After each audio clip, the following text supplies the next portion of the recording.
In the past, I attempted to practice using more traditional methods of like working on intervals very directly, just memorize a minor third, memorize a major third.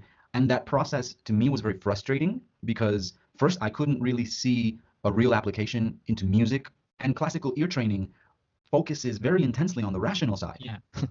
What needed to happen was for me to make my ear training musical. As soon as I allowed myself to perceive things like tension and resolution in the context of a key, I immediately realized I'm very good at this. I could be good at this. It sounds like unlock your relative pitch. Yeah. It sounds like a marketing language, Yeah. you know? Yeah, sure. But in this case, I think it's very true. It's a musical way of learning music. I went on Spotify and I looked for a playlist of songs in major keys, and I just started to let it play as I was traveling to the city. And I realized that whenever the tonic chord plays, I instantly knew that's it, that's the one. And then as soon as we go to the five, I can feel it. I could feel the chords, and I felt confident that I know what it is. I'm very confident that I'm on the right path and I'm seeing benefits. Like I'm very grateful to you, honestly. When I was hearing a song and I was trying to find an interval for it, it was just a painful process. I felt that I'm not on the right path.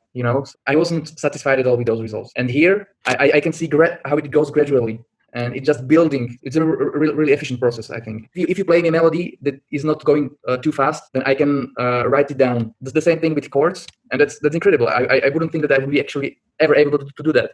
How much results you saw from the interval method on a scale 1 to 10 compared to this on a scale 1 to 10? Yeah, so interval method maybe 2 out of 10, and this, like, I don't know, 9 or 10 out of 10. That's huge. I didn't expect it. That's totally huge. Yeah, okay. Yeah. I want to say 10 years or so of studying ear training, it was interval based. Yeah, it was a slow and arduous process for sure. It didn't really help me the way I wanted to. The interval method is going to be slow and take much longer time. The use your ear, I think, will be, much better route for applying it to real music. Definitely certain things stand out. Like I'll hear, a certain progression in a part of a song and know right away, oh, I know what that was. The scale patterns or the scale itself, just being able to sing it from memory and a cappella and being able to stay in tune. And I'm already seeing regular things change. I notice that things feel easier. I'll get through a certain thing a little bit faster.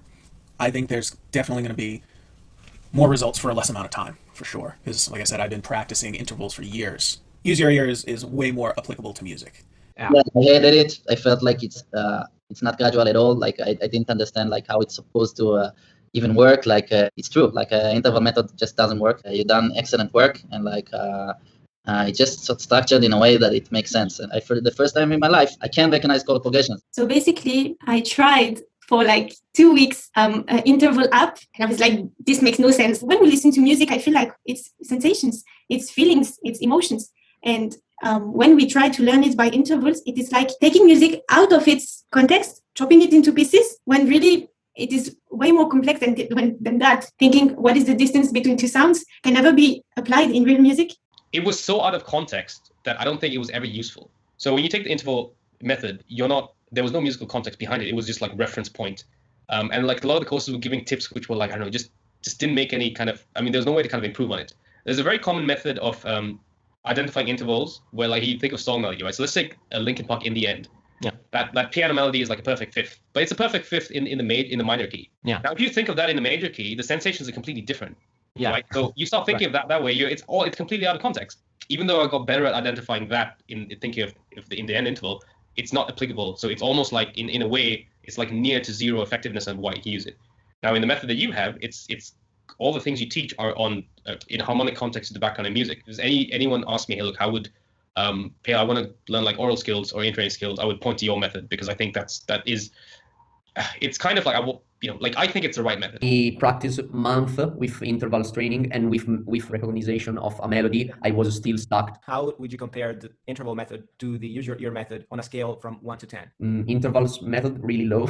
I would say 3, okay. 2 or 3. And this one, I think it's pretty fast. I would say 8, 9. I found it more natural and more intuitive, because you focus on sensations. I mean, not only in comparing with other things, but only on the sensation that the specific note has. I'm more precise in singing the scale, for example. Feeling more easily the degrees of the scale allows me to recognize melodies faster. As I said before, I practice month, almost half an year, with interval training, and I wasn't able to recognize more than a couple of notes really near together in a melody.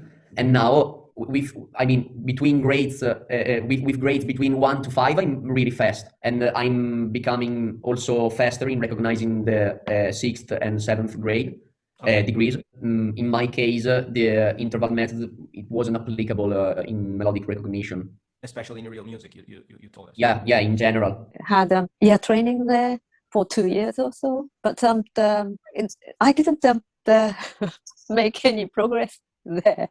Probably the interval method, that is much more advanced. I think when it comes to interval, you just know the distance of the notes. But when I transcribe the songs, I can't use that, of course. I noticed before when I practice with apps, even if I practice for 15 minutes a day, it's the same. The next day I get the same result, the same mistakes. Okay. But in this course, I think I get more and better results. Well, I did some apps with intervals and chords. Were you consistent on that before trying this method, or? I tried to be consistent, but then after a few months, I would quit. If you don't see the results, you quit.